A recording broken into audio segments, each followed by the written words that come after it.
Welcome to the breastfeeding class today. I've made a few videos off of this pamphlet, Learning About Breastfeeding. Their website is www.healthed.cc, which I will link. Health Education Associates is what it is. And we've talked about just getting started breastfeeding. I've covered some common questions, answers to common questions. So it's going to be about how your milk is made. We're going to talk about using a bottle, the right and wrong way of using a bottle.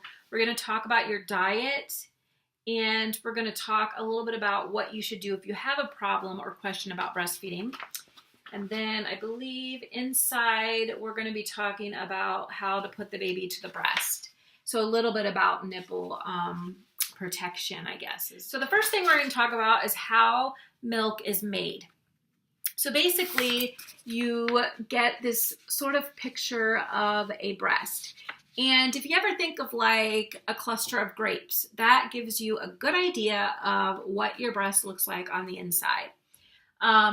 So you've got the duct, and if you look really closely, you can see where that is pointing to. And then you have, I can't read backwards, it's nipple pores. So if you look, you see, let's see where that's pointing to. So that's literally like, some moms don't realize that you have multiple openings on your nipple. So it's not just one hole. So these are called your nipple pores. And then below that is called fat cells. So those little white clear things are called your fat cells. And then the milk making cell, or it's called the alveoli, I guess. And those are what looks like the grapes, the little clusters of grapes. So that's typically what your breast looks like on the inside. And you can imagine, this is why we say your breast is never empty, because every single one of these milk-making cells is full. They all have milk, and they're constantly filling and making milk. And it's also why we say to massage the breast, so that the milk back here gets more to the front of the nipple. They have done some research. I think they're still doing some research about how we've always said that you need to let the baby nurse as long as possible on one breast because the fat is in the back of the breast. But they are starting to realize that there is some fat throughout the milk now, or out the breast, I'm sorry. That hasn't been completely changed though. So until I see something really like, okay, definitely it's different, I continue to teach that you want to massage the breast and it's always good to let the baby empty one breast before moving to the second breast. You do not need to time the baby when they're eating. That was more for us, so it'd be even on both sides. But really, if we want the baby to really grow and get that fattier milk, then you want them to nurse as long as possible. These little fat cells in the front of the breast are like, think of it like skim milk. It's very thin. And the back is more like that vitamin D milk where it's really thick. So if a baby gets too much of the skim milk, we'll call it, the baby can have more like diarrhea type bowel movements. They can have more gas and colic. And let's see if there's any other thing I'm thinking of. And they don't gain as quickly or as they should gain. So allowing them, and the reason, pictures are always really the best. And so I just want you to get a really good look of that picture, and I will try to take a picture of it and keep it so you guys can look at it in the video as well. But it's really, really good to understand the breast and how it works. So the drawing shows the inside of the breast, and the milk is made in those milk-making cells. When the baby nurses, the mother's milk travels down the ducts and comes out of the nipple pores. Milk is being made at all times, but more milk is made in response to the baby's nursing. The secret to a good milk supply is frequent nursing, about 10 times in 24 hours, or 12 times. 12 times is every hour. I would say like every hour and a half is pretty good, and I believe that's about 10 times a day, and most babies will feed that much. Sometimes they feed less, then all of a sudden they start feeding more, and that's normal too. Or the other way, feed a lot and then go less. Being well motivated and eating special foods or drinking more fluids will not increase your milk supply. So the only thing that increases milk supply is baby nursing. That's all. And if the baby's nursing on an empty breast, in our mind it's an empty breast, that's actually a good thing because it lets the body know that we need more milk. Yes, the body is always making milk in these little milk making cells, constantly making it. But it holds the milk and prepares the milk for however often the baby feeds. So let's say the baby's feeding every hour and a half. That's when the milk is going to be prepared and ready.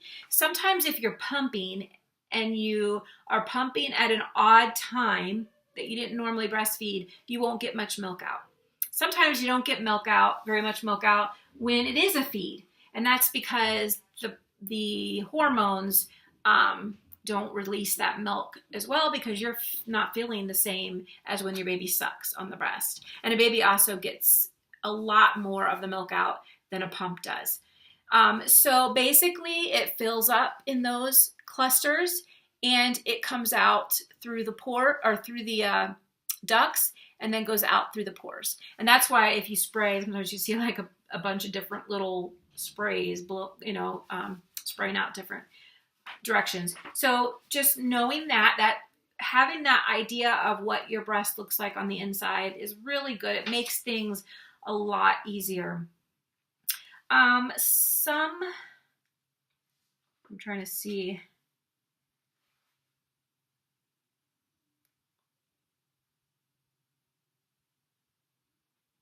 I think this one doesn't really go with that.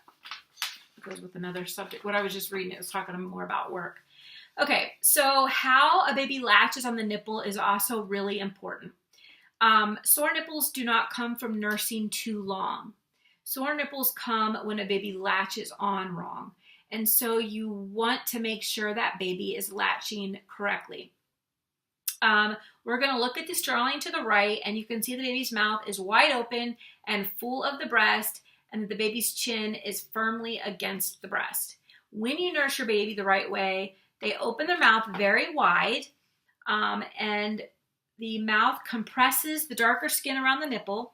The nipple is well back in the baby's mouth, and the baby's jaws are compressing the nipple. So typically when a baby is feeding well, you will see the jaw move here, and typically it's a suck, suck, swallow, suck, suck, swallow. So you want to really, if you're feeling like the baby's not latching, you want to listen for the swallow. So you look for the movement of the jaw and then you listen for the swallow. Sometimes my kids are all older, and one day my daughter was sipping out of one of those water bottles, and it was so funny because I could hear her swallowing, and it made me immediately remember when she would nurse and the sounds you were listening for as a mom. Their lips are forming a seal. If you pull down on the baby's lower lip while they're at the breast, you could see her tongue in front of her mouth over her lower gum. If she's nursing incorrectly, her mouth will be more closed, clamping down on your nipple. This hurts and doesn't cause it, not much milk will flow. So I'm going to show you the picture that I'm talking about, but I kind of want to say about the opening. You kind of want to like see this would be the top lip and this would be the bottom, and it just should be really wide like an A. Okay, so a really good picture. I'm just going to start with this one because this is a really good picture of a good latch. So you see how the baby's upper lip and bottom lip are. If you were to push your nipple a little bit, you would see the tongue is over the gum. If the baby's cheeks are dimpling while they're eating, then they're not breastfeeding correctly. And if a baby is not on the breast right, which is what we taught, the picture I showed you before, if they're just on the nipple, and I want to show you that picture again, if they're just on the nipple, which is right here, and they're not back in this section to pull this forward, they're like more right here, what are they gonna get? They're just gonna get this area right here, very little milk, and what milk they get is the thinner, less fattier milk. And so they might be eating a lot, and they're just never satisfied, and you're sore. So if that's the case, just really look for that very good latch. You just really, really want to see a good latch. Sometimes you won't even see the upper lip, but typically, and you can kind of see it here, the nose is not touching the breast.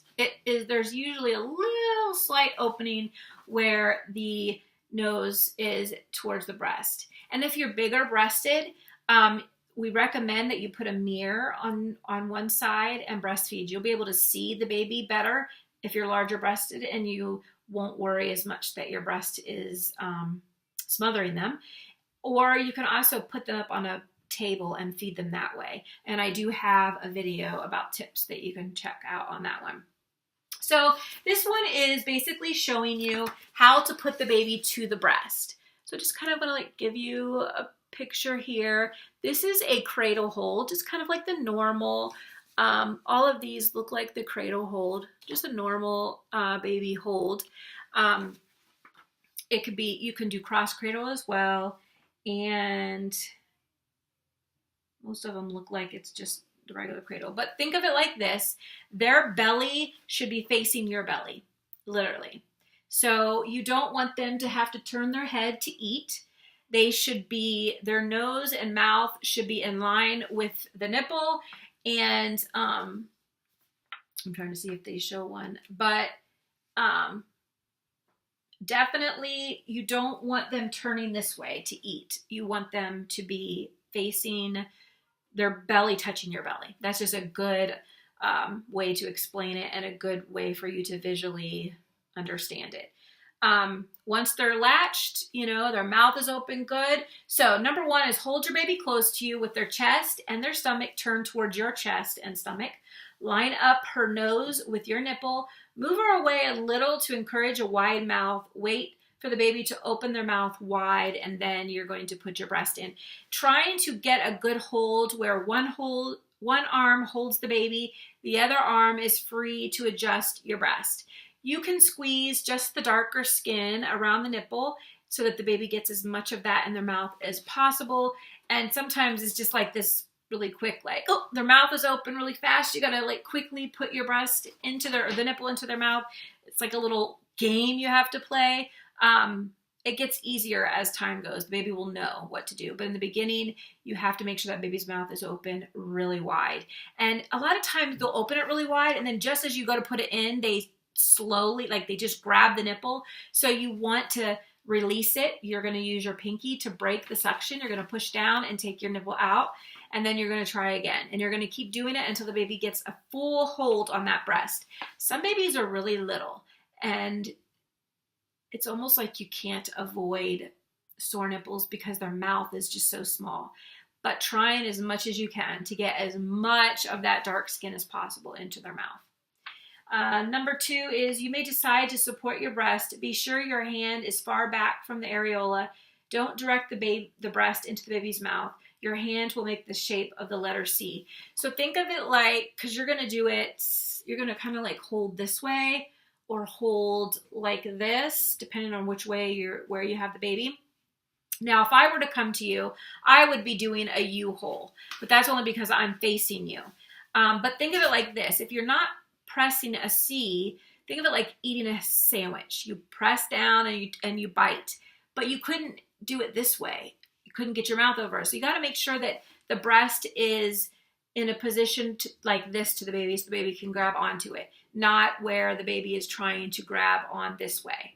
when you're holding the breast this way. So always have a C hold, and you know, bring that baby to you and not you to the baby. That's kind of hard to do at first, but have a pillow or two and bring it up, lay the baby on there facing you, and help the baby guide. You can guide them, and then getting your breast into their mouth.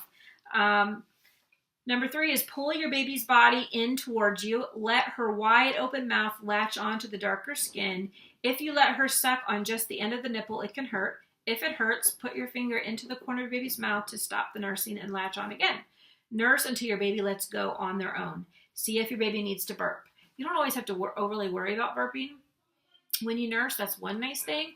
But when they let go, it is a good thing. Like, they've been feeding for a long time and they look like they're falling asleep, so they let go of the breast. That's a good time to kind of like lift them up and try to burp them and see if they're really done or if they're ready for the next breast. Or if you're not on there very long, it's a good way to wake them up and keep them awake. You don't want them to be all wrapped up in a blanket and dressed really warm when you're breastfeeding. You want them to be literally in loose clothing, or maybe just their diaper and no blanket, except if you're, you know, needing to cover it from other people. But you want the baby to be in too much warmth will put them to sleep, and we want to make sure they stay awake to eat. Number 4 is offer your baby your other breast. If your baby is too sleepy, just cuddle her. Watch her or him feeding. Watch them for feeding cues and offer again. So if the baby doesn't seem like they want to eat right away, then you just hold them. You can do the skin to skin, and when they're ready, they will go on their own. Or you just hold them, and once they start showing their feeding cues, you know, sucking or rooting or whatever it might be, then you can offer the breast again. So definitely you want to look for the mouth open really wide, and the best way to know that is, are they getting... You don't have to have the whole areola. Some women have a larger, some have smaller. So for people who have a larger areola, you're not going to get the whole thing in their mouth. So the best thing to do is just look for as much of that as possible in their mouth, their little mouths. And it'll get better. And sometimes women are just sore because it's new. Always let your nipple air dry. Never just cover it. And if you use nursing pads, as soon as they're wet, take them off. You don't want anything wet sitting there. You can use some lanolin cream. Some do oil. You can use like cooling gel pads they've used as well. But usually if you're feeding, this sounds really funny, but if you're feeding the baby often, that helps you to not have as sore nipples. Why? And that's because if the baby's feeding often, they're not aggressive eating. But if they're feeding like literally every 2 to 3 hours, they're more aggressive at the breast. I also notice boys tend to be more aggressive at the breast as well. I wonder why that is. So definitely, I am really trying hard not to say definitely, so I apologize for saying it so often. So look for a lot of skin in their mouth. That's why I say squeezing. If you can squeeze that darker skin around the nipple, the baby will be able to latch. If you can't squeeze that yourself, that means the breast is too full and the baby is not going to be able to latch correctly, and you're going to get sore nipples. So you need to hand express or use a pump to get some of that milk out. You can take warm showers or put warm cloths on your breasts to get some of that milk out. And once you can press, you know, and it's soft enough, then the baby should be able to latch. Those are just some very important points to note.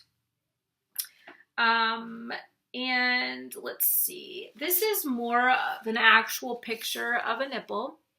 And so what I'm talking about is this darker skin around the nipple. It's called the areola.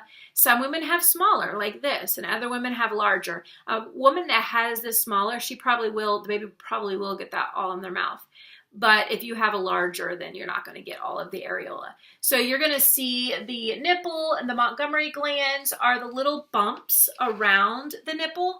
And those actually secrete oils to keep the breast and nipples from drying up and hurting and cracking and bleeding.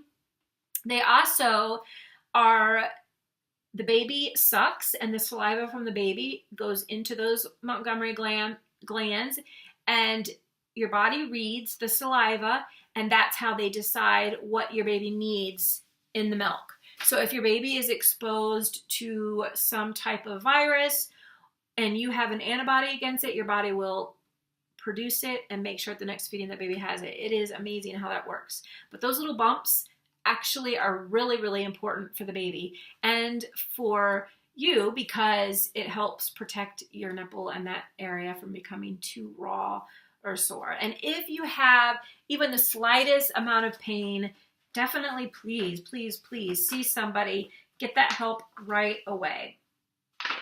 Let me see if there's, because I was thinking there was one other thing. Okay. Using the bottle. Some mothers start out nursing and choose to switch over to formula when they go back to work.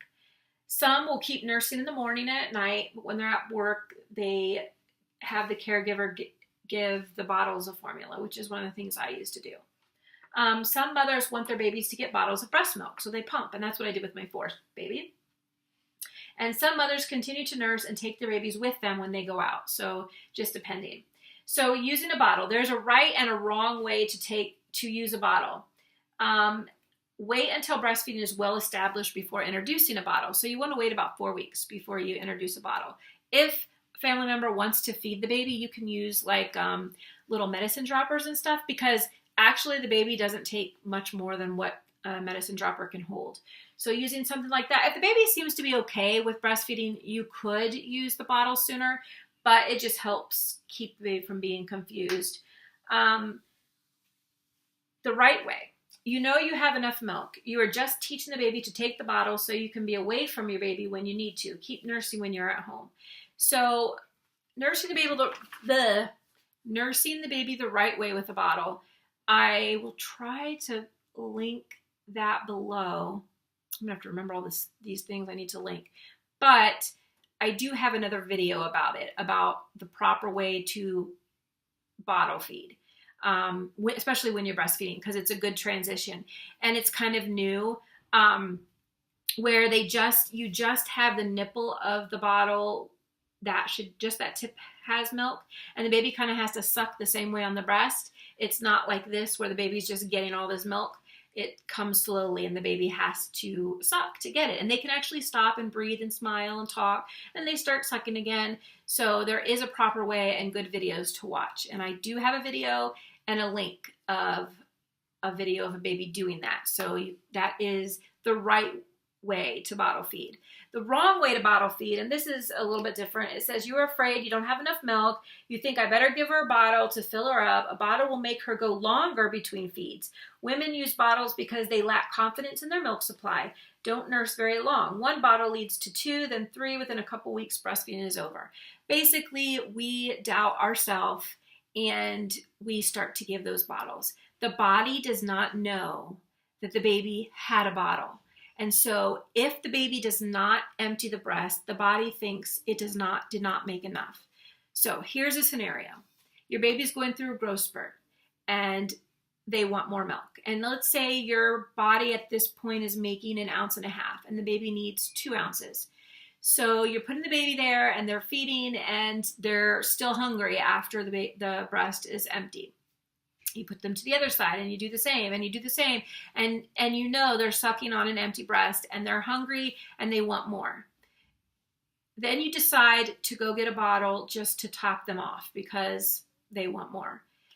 Then the formula stays in their milk. It stays in their belly longer because their body cannot break it down. It takes about 2 to 3 days actually for the body to break down the formula. So then when they go to the breast the next time, they take out less because they still have formula in their belly. So here they needed more and the bottle gave them more. The next time they went to the breast, they took less. So now the body, instead of making more, makes less because it thinks that the baby didn't need all of it. So what you want is a baby nursing on an empty breast because it tells the body you did not make enough, we need more. And typically within 24 hours, the breast will change and begin to make more. If this happens a lot, honestly, you can have a lot of milk one day and not so much the next day and a lot the next, because of babies. They kind of like, they're the ones that determine it. So one day they might nurse a bunch and like your breasts are empty all, you know, you feel like they're constantly empty. The next day you're going to have a ton of milk because they nurse so much. And then they don't eat. They don't want as much. And then the next day you're not getting as much. So maybe they're sick and they don't breastfeed as much. So the next day you don't have as much. So you got to let the baby just continue to nurse. They're going to be a little irritable until the milk increases the next day, but it is very common and it tends to happen every 2 weeks, with the biggest one being at 6 months. So that's pretty much, you know, what I wanted to talk about. There is a question that I skipped on one of my videos, and it was about why women stop breastfeeding. And a lot of women that stop, it's either painful, they feel they do not have enough milk, or they go back to work. I have some videos that kind of talk about all those different things and all those different scenarios, so please check those out. So thank you for watching, and I hope to see you in my next video.